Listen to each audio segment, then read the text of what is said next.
I first met your pastor a few years ago when he was invited to be an external reviewer for our Bible and theology department at Malone, and I was incredibly impressed.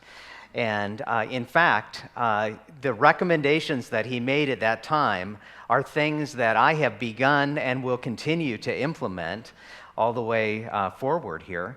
And I also want to thank you as a congregation, because you may or may not know this, but your pastor was named this last year as one of our trustees for the university, which carries no small responsibility for an institution like Malone. So we're very grateful for your sharing of him in that role. Malone's a special place. You did mention our motto, Christ's Kingdom First, which I'm in love with. Our mission statement, however, is fantastic.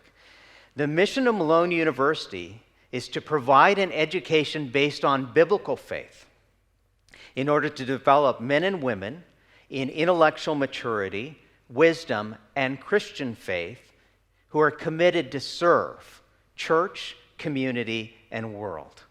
We are the only university in all of northeastern Ohio with a mission to provide an education based on biblical faith.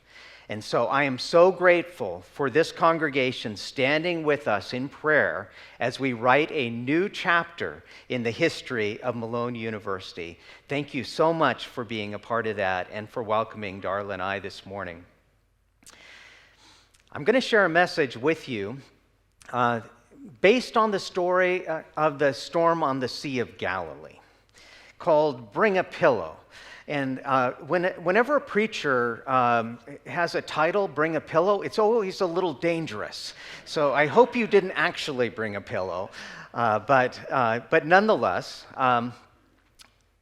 in 1990, the spring of 1990, Darla and I were in Boston. I was finishing up my PhD and getting ready to move Darla and our one-year-old baby to East Germany to do dissertation research for the next year, which is a story in and of itself.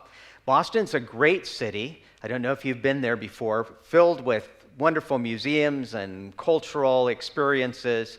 And my parents were in town, and I took them to a little gem of a museum that I loved, called the Isabella Stewart Gardner Museum. And there's one painting in particular that I wanted to show my mom and dad. They're from western South Dakota. They came into Boston to visit with us. And I took them to see this painting. It's by Rembrandt, done in 1633 when he was in his 20s.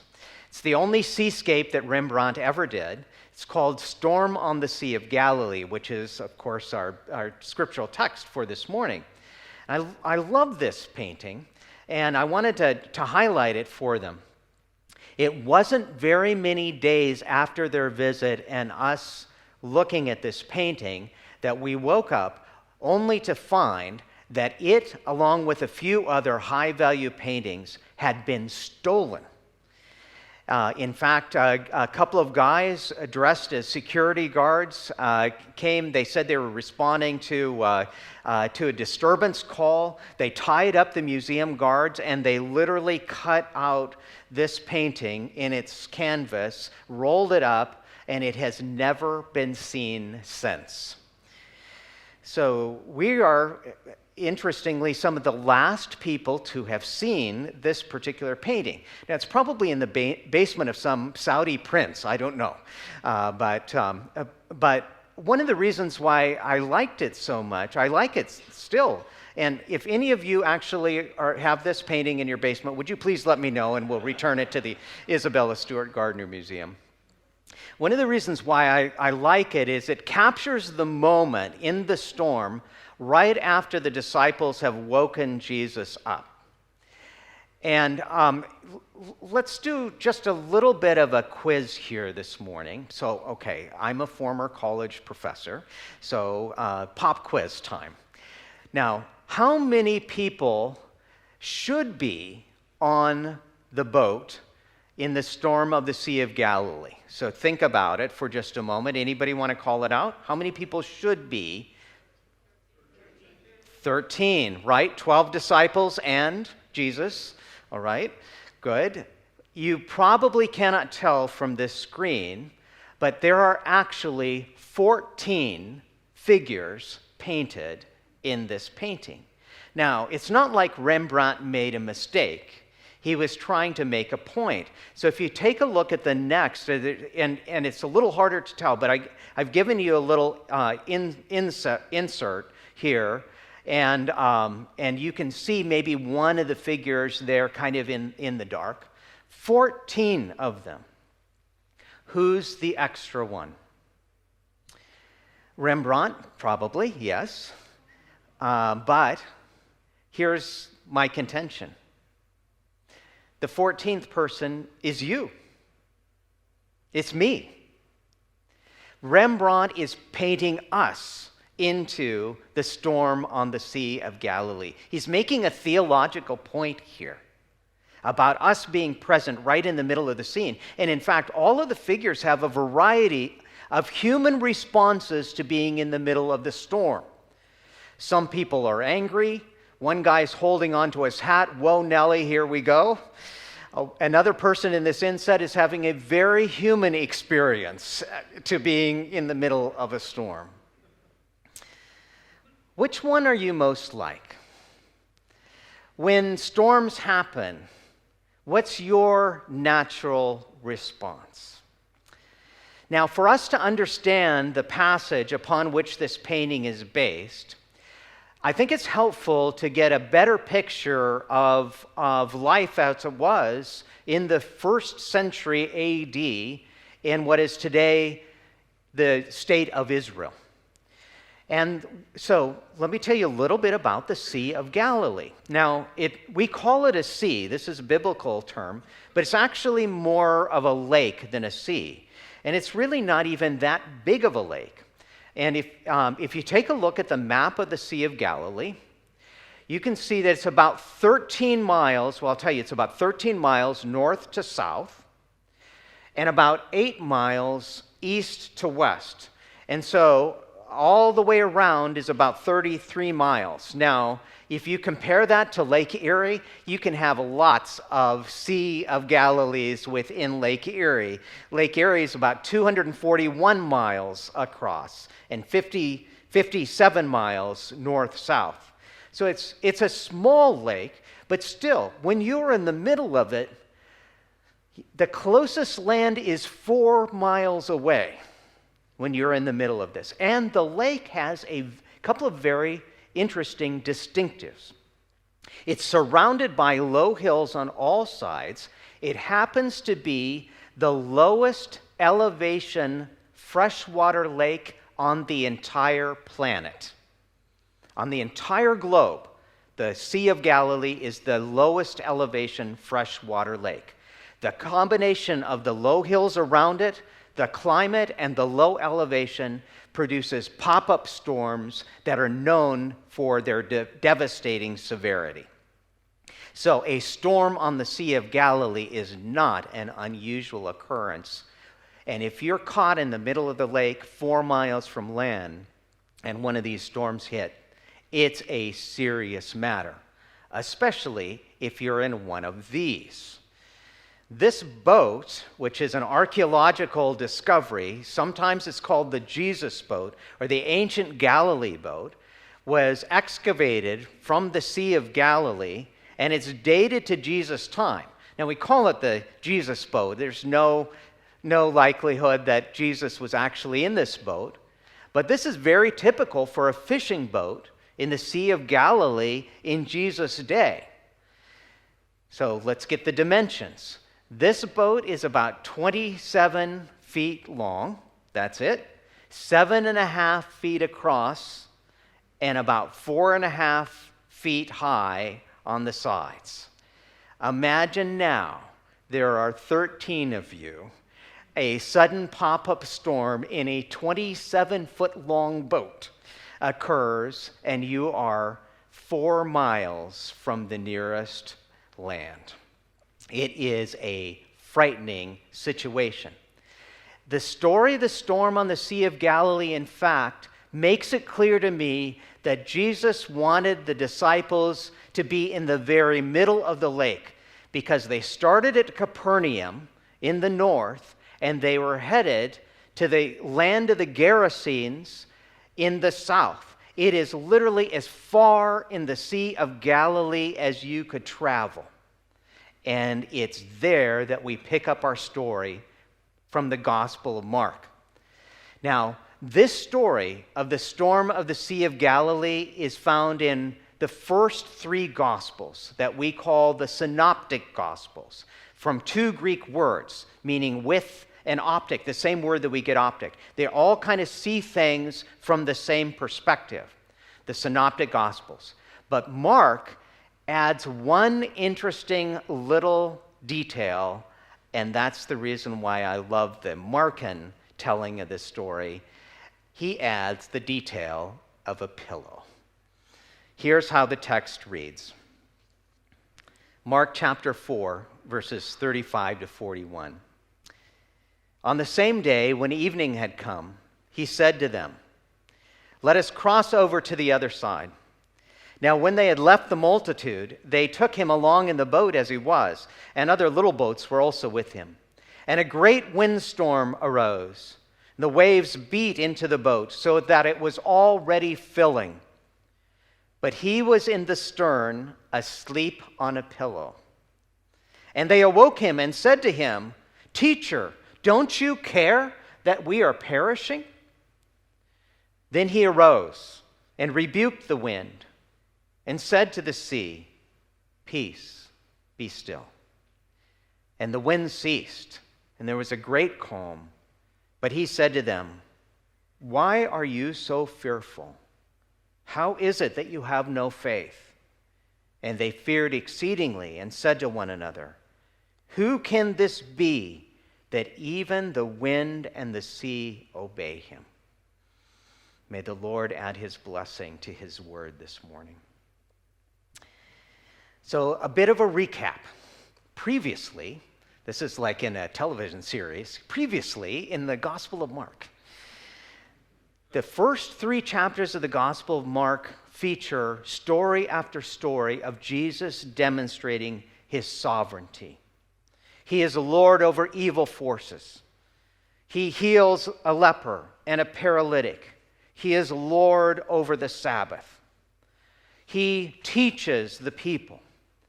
And this all sets it up for the calling of the 12 disciples. And in fact, this story of the storm on the Sea of Galilee is almost the very first thing that happens after the public calling of the 12 disciples. He calls them to himself, and then they're going to have what turns out to be a pretty challenging first week of disciples. First of all, the first thing that happens are that religious officials from Jerusalem come, and they say the reason why he's doing these things is because he's possessed by a devil. Their leader, who has just called them, is accused of being possessed by the enemy. And then his family shows up. Jesus' family shows up, and they said they want to talk to him, and the crowds are gathered around, and Jesus said, Who is my mother? Who is my brothers? You who are here. This must be extremely confusing.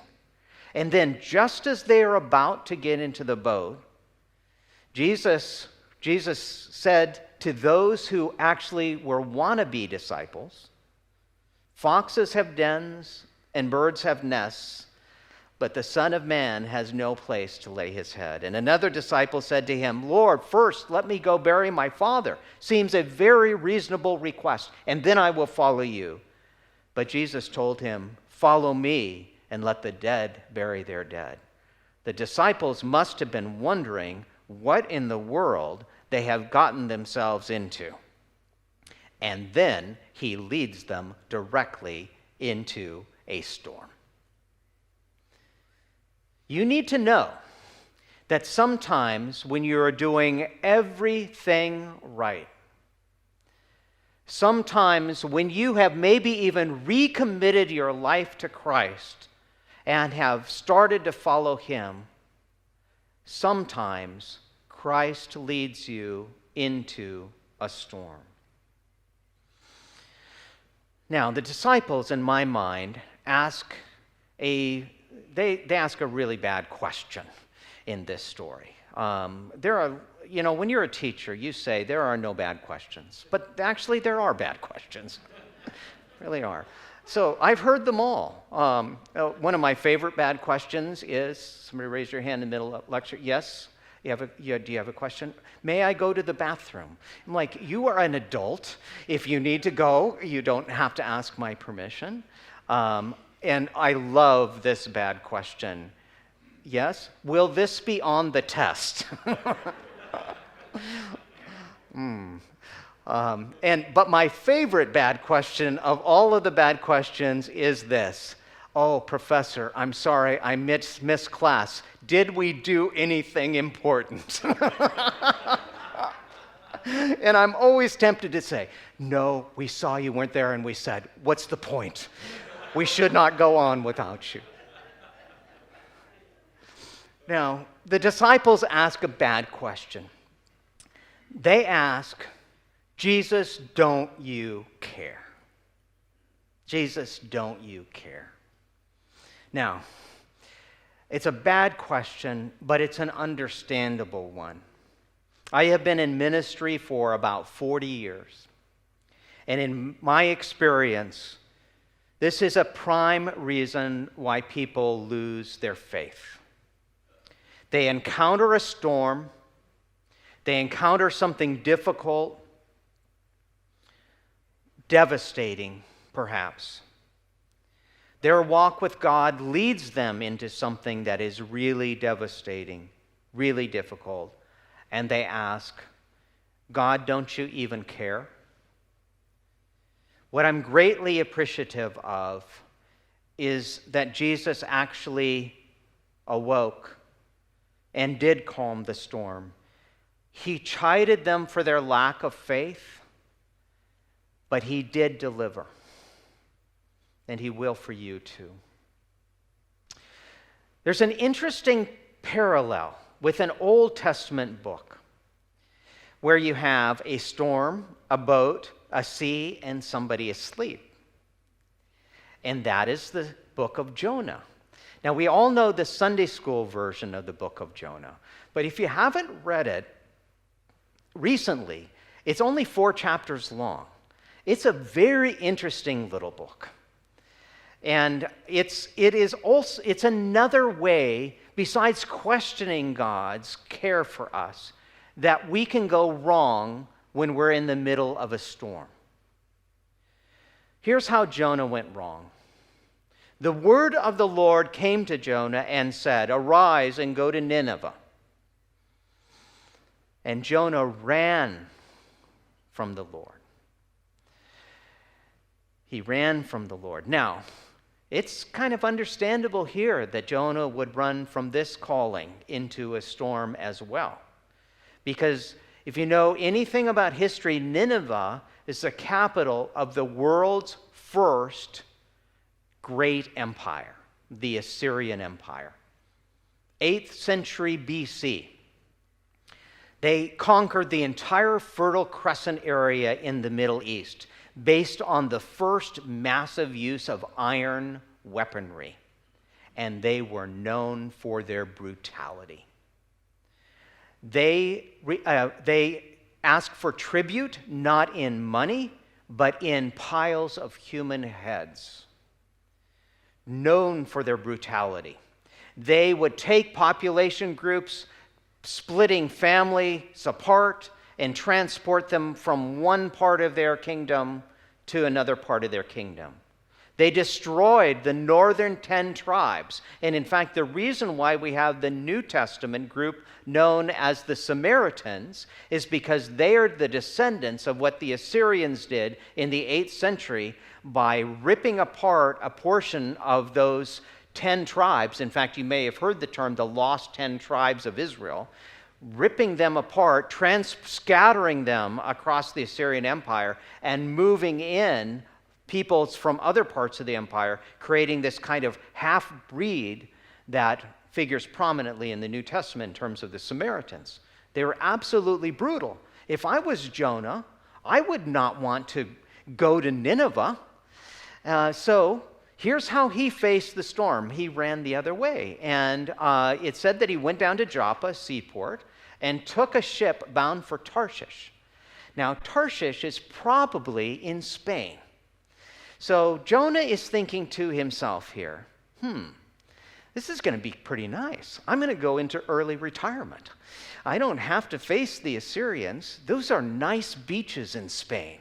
And I think Jonah kind of had a fantasy about Tarshish. He could imagine himself sitting in an 8th century equivalent of a beach chair with 8th century equivalent of sunglasses and getting a kind of, prophet beard tan line in Tarshish. The living would be good. So he takes off. Doesn't want to face the storm that God is calling him into. And of course, you know what happens. The storm arises, and it says that Jonah was asleep in the boat. But unlike Jesus, Jonah, I believe, was not asleep in the boat because he had complete trust in the sovereignty of God. Jonah was asleep in the boat because at that particular moment, I don't think he cared if he lived or died. And of course, they drew lots. They came to Jonah, and they said, it's because of you, and he willingly allows himself to be cast into the sea. The second chapter is this Jonah coming to his senses. It's really poetic. He's entangled in the seaweed at the bottom, and he comes to his senses and he cries out to God for help. And God gives him a second chance to enter his calling, his storm. And the third chapter, the very first verse of the third chapter of Jonah, contains what I consider to be one of the most humorous verses in all of Scripture. And it says this, and a second time the word of the Lord came to Jonah and said, arise and go to Nineveh. And he arose and went to Nineveh. Interesting parallels in this story. So 2 wrong responses to the storms that God sometimes calls us into. Questioning God's care for us, running away from difficult callings. So what's the right response? What's the right response when we are called into the storm? And it means to embrace the difficult callings that God sometimes lays upon us. And to illustrate this, I need to get this morning really real with you and transparent. Because I'm going to tell you a story from my family background. I grew up in western South Dakota. I had one younger sibling, one younger sister, about 2 years younger than I was. And our family was, faith was at the center of our family growing up. But as my younger sister began to become a teenager, it became clear that she had some real problems. And if you have never been in a family situation where there's been a struggle with mental illness, I'm very happy for you. That was not the case for me growing up. Today, I think that my sister would have been diagnosed with what we call bipolar disorder, with mood swings that would result in violent outbursts, and such that there were a couple of times where we called the police to our house. I hope you've never had to experience anything like this. She was really pretty, and she was determined. I was the older one. My faith was always strong, felt an early call into ministry. My sister Laura was determined to be as bad as I was good. And when you're pretty and determined to be bad and a teenager, you can get yourself into a lot of trouble. And she did. I think my parents, they were at their wits' end, didn't know what to do. And they actually sent her to a boarding school, which she got kicked out of, and then to stay at a friend pastor's house on the other side of the state, just to give me a last year of high school where I didn't have to deal with this.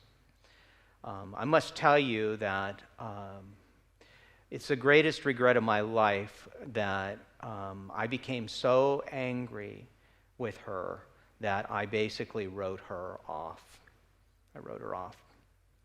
We had intermittent contact throughout our adult lives, but I wrote her off. I was so angry with what she had done to my parents. And, but my parents never wrote her off. They didn't. And in her 30s, she began to develop symptoms of a disease that I hope you've never heard of. It's called Huntington's disease. It's a degenerative neurological disorder for which there is no treatment and no cure, and it will kill you, and it takes a long time to do so. In the end, my parents took her in and cared for her in their home as she was approaching death, and loved her. And she's like a little baby again in the end. And I asked my dad, I said, how have you been able to do this? How can you embrace this calling that God has given to you to take care of her? And he told me about a dream he had. And there are dreams and then there are dreams. And sometimes this is saying something significant. This is the dream that he told me about. And by the way, just next week, it'll be the 3rd anniversary of my dad's passing. So I'm thinking about him quite a bit. He said he was having a dream, and there's this long banqueting table, and there's chaos all around. And he was getting increasingly frustrated about the chaos everywhere around him. And so he finally reached a boiling point, and he slammed his fist down on the table, and the cutlery jumped. And he said, "This is enough." And he heard this small voice that said, "I'll tell you when it's enough." And he woke up. And he embraced the calling that God had given to him. Difficult calling, a storm. Because Jesus didn't calm the storm on the outside, but he communicated to him that he was still Lord of the situation, and he calmed the storm that was raging on the inside.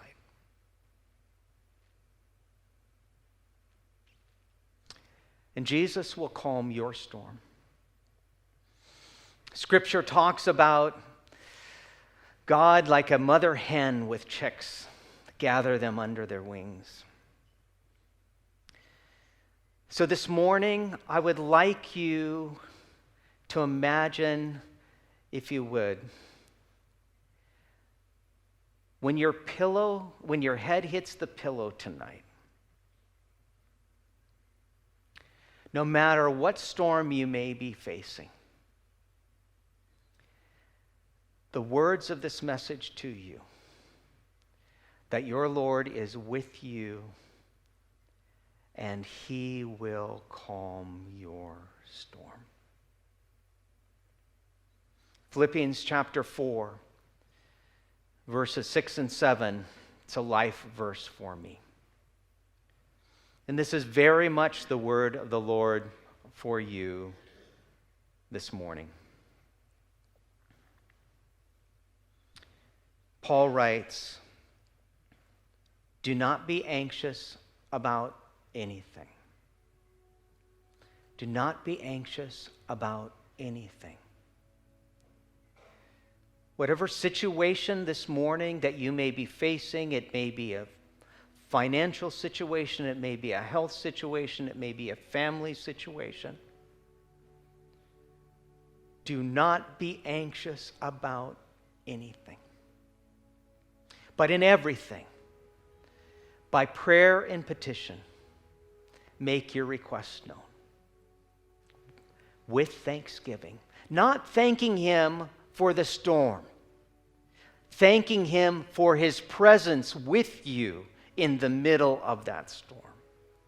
And as we raise our request to Him, something amazing, a divine miracle can happen.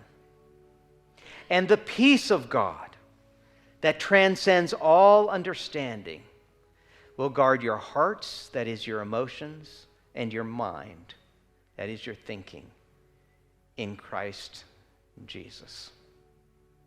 As we raise our needs to Him, He gives us a peace that we cannot work up within ourselves. You can't think your way to it. It comes as a divine gift to you, brothers and sisters, this morning. And I can say with assurance to you, peace, be still. Peace, be still. Let the Lord's peace come upon you. Peace.